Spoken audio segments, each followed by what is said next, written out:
Hey everybody, welcome to the distributed SQL cast demo session. Today we're going to do a really interesting deployment. We're going to deploy a Yugabyte instance of our database across 3 separate clouds. And then we're going to run a containerized application for an e-commerce app that runs in front of Yugabyte. And we're going to see some scenarios around how that workload is distributed. And then finally, we'll take a look at some performance numbers and sum up how the system behaves from a performance and resilience perspective. So I've got this diagram on my screen. I just want to quickly walk you through it. When we're deploying this app, we actually have the demo, which is a Kubernetes demo, on our GitHub repository. If you go to github.com/CASTAI, under the examples repo, you'll see a boutique web shop with Yugabyte. And that'll provide you all the assets you need to deploy this demo in your own environment or in your own Cast cluster. So let's take a look at the diagram and walk through that very quickly. So what we're going to have is end user facing or internet facing application that is actually distributed across 3 clouds. We're going to use AWS, we're going to use Google, and we're going to, for fun, normally we would use Azure, but for fun in this demo, we're going to use DigitalOcean as our 3rd cloud for disaster recovery and throughput. So we're going to have exposed load balancers and ingress controllers in each one of these 3 clouds, and then that's going to be orchestrated using a DNS resolver, an authoritative DNS resolver that's going to load balance traffic to all 3 clouds. Inside the clouds, we'll have Kubernetes running in a highly available mode. And we'll walk through how we configure that with Cast. And then we're going to have deploy our e-commerce application in all 3 clouds. And we're going to wire that application up to use Yugabyte. And in this case, we're going to use the Redis flavor of Yugabyte as the application uses Redis for its shopping cart app. So let's go ahead and get started. We'll start with all of the infrastructure, and then within the next 20 or so minutes, we will have built up the entire application. Okay, so we're going to start on the Cast console, and we could have done this through Terraform or through API, but we're just going to use the console because it's nice and visual for this demo. And so the Cast console, when you log on, you'll see a list of your clusters that you may have created previously and some instructions on getting started. We're gonna start by creating a cluster here, and then we're gonna show you how to make it a multi-cloud cluster. And so unlike other multi-cloud paradigms, this isn't a federated approach. So it's not like we have 3 separate Kubernetes clusters that are kind of talking to one another. This is one cluster that's connected together through a virtual multi-cloud private network. And so Cast orchestrates that on your behalf. So to get started, it's really simple. We're gonna use a Cast Yugabyte demo 3 as our cluster name, and then you have to pick a region. So I'm in US East, so let's use the US East region to make things easy. And then we're going to choose a cluster configuration of highly available.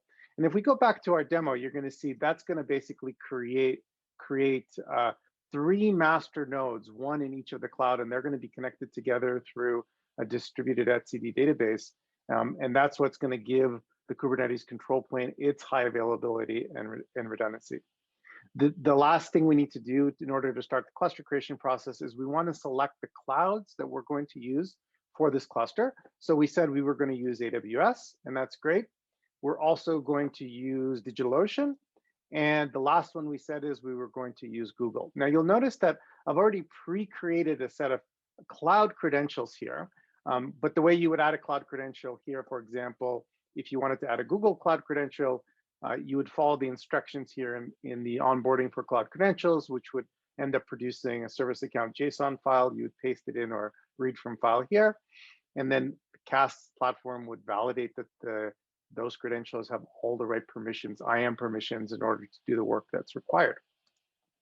So let's go ahead and hit create cluster. The system will start creating resources such as networks and load balancers and virtual machines, and basically everything you need in order to create a multi-cloud environment. It's going to take about 10 minutes to create. We're going to kind of pause the demo here just for a second while this creation process kicks in. And then we'll start with the ready cluster that is deployable. And so we'll see you back just in a second as this cluster finishes up. Excellent. So now we have our ready demo cluster. And you can see that it is stretched across AWS, Google, and DigitalOcean. And actually, if we'll just quickly log into one of these cloud consoles so that we can see how it looks. You'll see all of the events here in the cluster activities screen that shows how the cluster is created. And you'll see that we've populated the cluster with several different nodes. So we've got our master nodes here at the top of the list here, and then we've got a bunch of worker nodes. And we're going to use the large worker nodes in this list to deploy Yugabyte.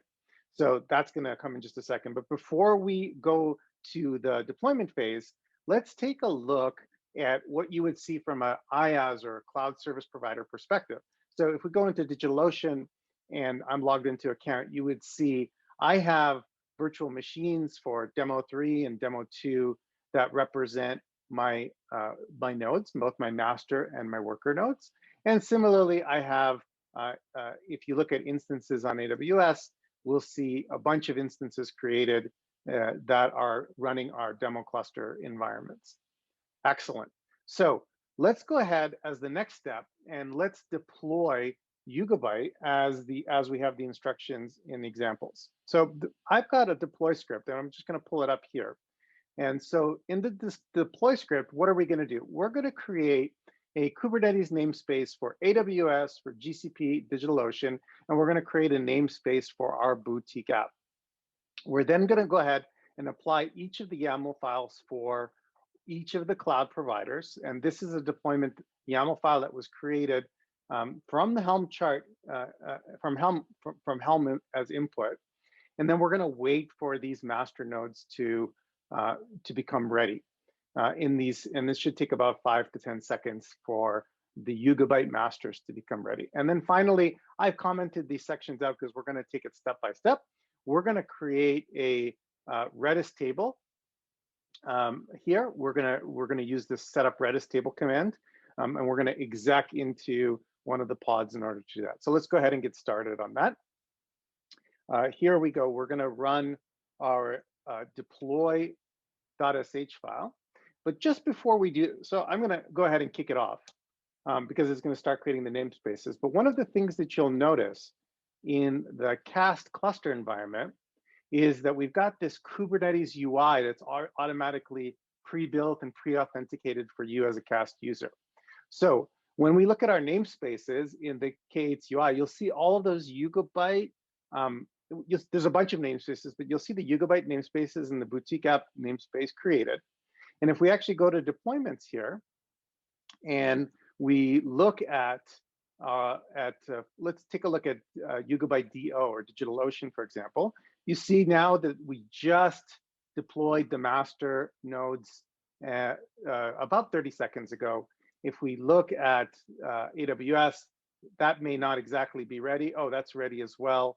And maybe Google just for completeness. Okay, and you'll also notice that there are stateful sets, and those stateful sets are bound to, if we actually open them, they're actually bound to persistent volume claims. So there are storage class, so CAST provides a storage class for each cloud, and it's block storage for AWS, DigitalOcean, and Google in our case. And each of these storage classes are used for the persistent volume claims we create.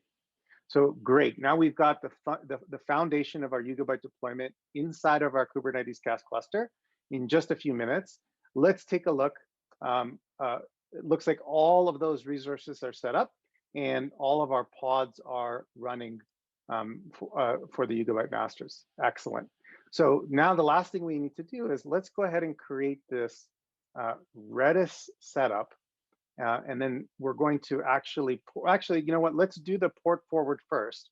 So in the README file, you'll find a little bit of a tip on how to do port forwarding to the Yugabyte master. So let's go ahead and do that. We'll do that in a separate window. And that should allow us to use the Yugabyte UI from our local computer. So we don't have to expose that Yugabyte administrative interface to the internet, right? And so we can just pull that up on localhost 7000. Here we go. And we should see Yugabyte deployment successfully created. And you'll see that there are three servers running. 2 are followers and 1 is a master. So the master happens to be in AWS, US East 1. The 2 followers, 1 is in Google and 1 is in DigitalOcean. So we've got our network set up, we've got our infrastructure set up, and we've got Yugabyte up and running. So let's go ahead and enable Redis, and that's going to give us the pieces we need for our application to run successfully. So we're going to just go back to our deployment file. I'm going to copy this kubectl command, and let's run that one and set up Redis for ourselves. Excellent. Now, if we go back to the Yugabyte user interface and we actually look at all of the tables that are created, 1 second here. One of the things that you should see is if we search for Redis, you will see a system Redis table, and then it's actually up and running.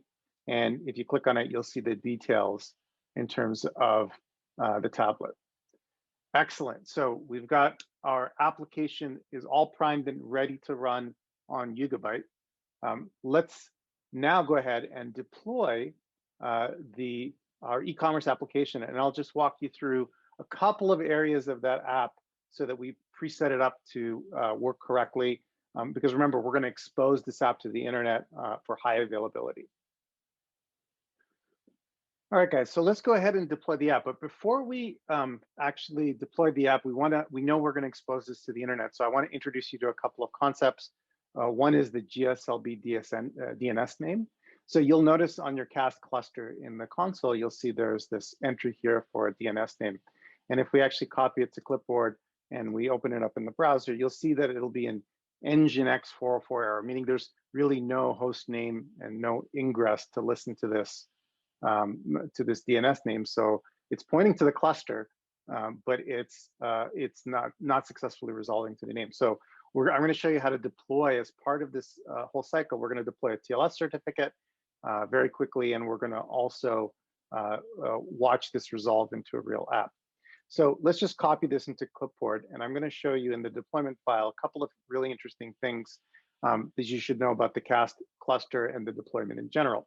When we're deploying this app, it's made up of multiple microservices, right? So there's a front end, there's a recommendation service, there's a shopping cart service, and then there's the thing that is required to talk to Redis. And so we're gonna look at that in this deployment. But the first thing I want to show you here is the front end container, which is actually responsible for rendering the e-commerce site, has some interesting properties. So the first property it has is it has a replica of 3. And what we've purposely done here is we've replicated this pod and others to be in multiple clouds simultaneously. So the microservice actually exists in DigitalOcean, Google, and AWS. And we do that through node affinity or any affinity, and that's done through a node label. So for every node that's created in a cloud service provider as a virtual machine, that node is labeled with one value of AWS, GCP, or Azure in the case when you're using Microsoft. So that's cool. The next thing I want to show you is kind of the Redis configuration, because this demo was originally designed to run with just a small Redis pod. But in our case, we're actually using Yugabyte's implementation of Redis or Redis. And so what we have to do is we have to put in the Redis addresses, and we're using the core DNS name to resolve to those. So here we've got our three servers that are listed out, comma separated, and including the Redis port here. So you'll see that. So we pass those 3 things for AWS, DigitalOcean, and that way the shopping cart app, or the cart service in this particular case, knows where to find its highly available Redis instance. Cool. The last thing I want to show you in this deployment file before we go ahead and deploy it is the is the ingress controller. So we've developed this sample to use Let's Encrypt, and Nginx is an ingress controller is installed by Cast by default. What we have to do is we have to provide a host name. So in this particular case, I'm using shop-yb.verticacloud.com. It's just a dummy domain name that we own. And we have to really configure this DNS in order for it to work. So we're going to just really quickly do that. We're going to go ahead. Remember, this is the DNS name that I pulled that currently resolves to nothing. And we're going to open up our DNS provider. In this particular case, I'm actually using DigitalOcean for that purpose. So we go into networking. We're going to go into domains, verticacloud.com, cool. And we're just going to create a very simple CNAME here. So we're going to create a simple CNAME record. It's going to point to this. Well, we got to get rid of the HTTP. That's certainly not going to work. And then we're going to give it a target host name. So I obviously have forgotten what it is already. It's shop.yb. Cool. It's always better to cut and paste. And so now we have shop.yb.verticacloud.com pointing to this DNS record. Let's go ahead and create this. And then what that's going to do, let's go back to our diagram for a second. What's that going to do in our configuration is it's going to provide the global load balancing that we have up front. So when an end user hits that DNS name, it's going to hit either one of these 3 load balancers that are provisioned in one of the clouds, go through the app stack, obviously go to the data store, and then return with a result. So that's pretty cool. We've set that up with that CNAME entry. We should see that. Let's go ahead and copy this in, and we can replace it. We still won't have an answer here, but at least this is the domain that we're going to use. And we know that it's resolving because we got an answer from the server, although we still don't have a certificate deployed. So I think we're all ready now. Let's go ahead and deploy this YAML file, and we should see the services come up. Okay, we're going to deploy to the boutique YAML file to our boutique namespace. Let's go ahead and do that. And now if we look at the Kubernetes UI here, under the boutique namespace, we'll start to see all of these services deploy. We have an advertising service and a shipping service. The card service, this is the card service that actually talks to Redis. And we'll slowly start to see all of those pods deploy in just under 60 seconds. So great, now we've got, if we go back to our deployment diagram, we've got our Yugabyte instances deployed. We know that one in AWS is the leader, and then we've got 2 followers. We've got obviously our Kubernetes infrastructure deployed, and now we're deploying the application that's actually going to speak to the Yugabyte instances over the Redis protocol. So something like this. So if we go back to the Kubernetes dashboard, we'll see all of our pods have been deployed. Excellent. And now remember, we had the eShop URL that we pointed in DNS. Theoretically, this should all be working and talking to Yugabyte as database. So let's take a look and let's refresh the page here. And sure enough, we see our e-commerce app come up. In this particular case, we've added a banner so that you can see which cloud is actually rendering the front end of the application. So in this case, it's Google, but if we actually refresh, we'll see DigitalOcean pop up and then AWS pop up. Remember, in that DNS round robin format, the persistence piece is really important because remember, we want the persistence to be highly available regardless of cloud failure, regardless if AWS goes down or Google's goes down. We want our application to remain up and resilient. So if we add to cart here, we'll see our camera added to the shopping cart. In this particular case, the cart page was displayed on DigitalOcean. But if we refresh, we'll see that same shopping cart with the same exact content being refreshed from different clouds with complete persistence using a multi-cloud database, right? So once again, the data store here is this Redis table that's where the current master or the current leader is in AWS US East 1. And the the followers are in the other cloud, but the data is completely consistent using Redis protocol across all 3 clouds. And one of the things I want to show you just before we move on to the high availability and the performance topics is just a leader into performance, which is the latency of the system. So one of the key things we at Cast, when we pair clouds together, we like to pair them together in what we call a Goldilocks region. And what that means is that latency should be no more than 10 millisecond in the worst case from cloud to cloud. So one of the interesting things here that if we actually go to all namespaces, we'll open up our Cilium CNI network driver here. So there are pods deployed here for Cilium, and we can actually deploy exec into one of those pods. And I just want to give you a quick perspective of latency between nodes. So we can do Cilium health status, and that'll give us a snapshot of latencies between all of the clouds, right? So here we see somewhere between 2 to 3 milliseconds, in the worst case, 6 to 8 milliseconds. So we have amazing connectivity. And this is achieved, again, through that virtual multi-cloud private network that we've been able to create between all of the nodes in the Kubernetes fabric to achieve a secure private network that's extremely performant.